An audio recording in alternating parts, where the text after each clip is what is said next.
পরে তিনের দাগে এই নাম্বার প্রশ্ন বলা হয়েছে 42 কোন কোন সংখ্যার গুণিতক। তাহলে আমরা কি করব না 42 এর উৎপাদক করব বা লসাগু করব। তাহলে 42 কে যদি আমরা 6 দিয়ে ভাগ করি তাহলে 6 7 42। দেখো এখানে 6 বের হচ্ছে 7 বের হচ্ছে। তাহলে কোন কোন সংখ্যার গুণিতক বলেছে, তাহলে এখানে দেখো a হবে আর d হবে, দুটোই অ্যান্সার হবে a এবং d, 6 আর 7। তিনের দাগের বিয়ের অঙ্কটা দেখো লেখা আছে 11 কোন কোন সংখ্যার গুণনীয়ক। তাহলে আমরা দেখতে পাচ্ছি 101 111 121 এবং 112। আমরা যদি এই 121টা দেখি তাহলে 121কে কিন্তু আমরা উৎপাদকে ভাঙলে কি পাবো 11 × 11 11 11 121। তাহলে 121কে কিন্তু 11 দিয়ে ভাগ যায়, তাহলে 121 এর একটা গুণনীয়ক হচ্ছে 11। কিন্তু অন্য যে সংখ্যাগুলো আছে দেখো এটাকে কিন্তু 11 দিয়ে ভাগ যাবে না, 111কেও 11 দিয়ে ভাগ যাবে না, 112কেও 11 দিয়ে ভাগ যাবে না। তাহলে অ্যান্সারটা আমাদের কত হবে না সি 121। চারেরটাকে দেখো সংখ্যা জোড়ার মধ্যে কোনগুলি পরস্পর মৌলিক সংখ্যা দেখি। দেখো এখানে এক জোড়া সংখ্যা দেওয়া আছে, এখানে এক জোড়া সংখ্যা, এখানে এক জোড়া এবং এখানে এক জোড়া সংখ্যা দেওয়া আছে। তোমরা আগে দেখতে বলা হয়েছে যে কোনগুলি পরস্পর মৌলিক। পরস্পর মৌলিক বলতে যাদের কি বেরোবে গসাগু বেরোবে 1, যাদের গসাগু করলে কত বেরোবে 1 বেরোবে, সেগুলোকে বলা হয় পরস্পর মৌলিক। তাহলে আমরা প্রথম যে জোড়া আছে 5 আর 7, তাহলে 5 আর 7 এর গসাগু বের করব। গসাগু বের করার নিয়ম কি, আমরা বড়টাকে ছোটটাতে ভাগ করব। তাহলে 5 কে 5, তাহলে এখানে থাকলো কত 2। তাহলে 2 কে তো 5 দিয়ে ভাগ যাবে না, তাহলে 2 কে ঘিরে দেব, দিয়ে 5 কে মাঝখানে লিখব। তাহলে 2 দুগুণে 4, তাহলে 5 থেকে 4 বাদ 1, 1 কে তো 2 দিয়ে ভাগ যাবে না, তাহলে 1 কে ঘিরে দেব, 2 মাঝে চলে আসলো। তাহলে দেখো 1 এর পর নামতা পড়লে 2 1 কে 2।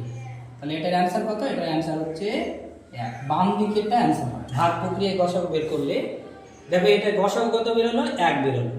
তাহলে এটা হচ্ছে আমাদের পরস্পর মৌলিক সংখ্যা। এবার আমরা দ্বিতীয়টা দেখবো এইভাবে ভাগ করে। দেখো দ্বিতীয়টা কি আছে 10 এবং 21। তাহলে 21 বড়, তাহলে 21 কে আমরা মিডিলে রাখবো আর 10 দিয়ে ভাগ করব। 10 দুগুণে 20, তাহলে 1 নামছে। 1 কে তো আর 10 দিয়ে ভাগ যায় না, তাহলে 1 কে ঘিরে দেবো আর 10 কে এখানে লিখবো। তাহলে 1 এর পর নামতা 10 1 কে 10। তাহলে এখানে উত্তর কত হলো দেখো 1 হয়েছে। তাহলে এটা হচ্ছে আমাদের পরস্পর মৌলিক সংখ্যা। এরপর কিন্তু আমরা দেখব তিনেরটা 10 এবং 15। তাহলে 15 বড়, এটাকে মাঝে রাখবো, 10 দিয়ে ভাগ করব। তাহলে 10 দিয়ে ভাগ করলে 10 1 কে 10, 5 নামলো। 5 অনেক ছোট, 10 এর থেকে ভাগ যাচ্ছে না, তাহলে 5 কে ঘিরে দেবো, 10 কে মাঝখানে লিখব। 5 দুগুণে 10, তাহলে উত্তর কত হলো 5। এখানে গসাগু কত হলো 5। তাহলে দেখো 1 যদি আমি বলেছিলাম যদি গসাগু 1 বের হয় তাহলে পরস্পর মৌলিক সংখ্যা, তাহলে এটা কি বেরিয়েছে না বের হয়নি, তাহলে এটা হচ্ছে পরস্পর মৌলিক সংখ্যা নয়। এবার আমরা দেখব কোনটা, এবার দেখব 16 আর 15। তাহলে 16 যেহেতু বড় তাকে মাঝখানে রাখবো, 15 দিয়ে ভাগ করব। 15 কে 15, 6 থেকে 5 বাদ 1, তাহলে 1 কে ঘিরে দেব, 15 নামলো। তাহলে 15 কে 15, দেখো কত হচ্ছে এখানে গসাগু কিন্তু 1 লিখেছে। তাহলে এটা হচ্ছে আমাদের পরস্পর মৌলিক সংখ্যা। তাহলে এ এর দাগের 5 7, বি এর দাগের 10 21 এবং ডি এর দাগের 16 15 এগুলো হচ্ছে পরস্পর মৌলিক সংখ্যা। আশা করি তোমরা বুঝতে পেরেছো।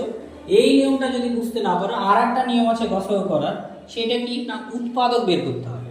5 আর 7 এর উৎপাদক বের করতে হবে। 5 এর উৎপাদক 1 আর 5, 7 এর উৎপাদক 1 আর 7, তাহলে মিলছে কোনটা 1। ঠিক আছে, এই প্রসেসও আমরা করতে পারি। একবার দেখিয়ে দিই প্রথমটা। দেখো 5 আর 7 আছে, তাহলে আমরা 5 এর উৎপাদক বের করব। তাহলে 5 এর 1 নম্বর উৎপাদক কি, 5 এর ফার্স্ট উৎপাদক 1 × 5। 7 এর উৎপাদক কি, এটা কমা কমা দিয়ে লিখবো। তাহলে 7 এর উৎপাদক হচ্ছে 1 × 1, 7। তাহলে কি কি মিলছে, এটাকে গুণা করে লিখতে পারো। তাহলে এখানে মিলছে কি 1 আর 1, তাহলে এদের গসাগু কত বেরোলো, গসাগু বেরোলো 1। বেশ, এই নিয়মে করতে পারো। ঠিক আছে, আশা করি বুঝতে পেরেছো। এরপরে দেখো 5-এর দাগে এমন দুটি যৌগিক সংখ্যা খুঁজি যারা পরস্পর মৌলিক। তাহলে যৌগিক সংখ্যা আমরা অনেকগুলো আছে, তার মধ্যে আমরা নিচ্ছি 8 একটা যৌগিক সংখ্যা আর 9 একটা যৌগিক সংখ্যা। এই দুটো সংখ্যা আমরা দেখব যদি গসাগু 1 বের হয় তাহলে সেটাকে কি বলবো, পরস্পর মৌলিক। তাহলে চলো 8-এর আমরা ভাগ প্রক্রিয়া গসাগু বের করি। 9-কে মাঝে রাখবো, 8 দিয়ে ভাগ করবো, 8-কে 8, 9 থেকে 8 বাদ 1, তাহলে 1-কে তো 8 দিয়ে ভাগ যাচ্ছে না, তাহলে 1-কে ঘিরবো, 8-কে মাঝখানে লিখবো। তাহলে 1-এর মান আনতে 8-কে 8, দেখো মিলে গেছে। তাহলে এটার উত্তর কত, এটার উত্তর হচ্ছে 1। তাহলে গসাগু কত বেরোলো, 8 আর 9-এর গসাগু কত বেরোলো, অতএব 8 ও 9-এর গসাগু কত, 1। তাহলে আমরা জানি কি, যাদের গসাগু 1 বেরোবে তাদেরকে বলবো পরস্পর মৌলিক সংখ্যা। তাহলে 8 আর 9 এমন দুটো যৌগিক সংখ্যা যাদের গসাগু 1 বেরিয়েছে, তাই এই দুটো সংখ্যা হচ্ছে পরস্পর মৌলিক সংখ্যা।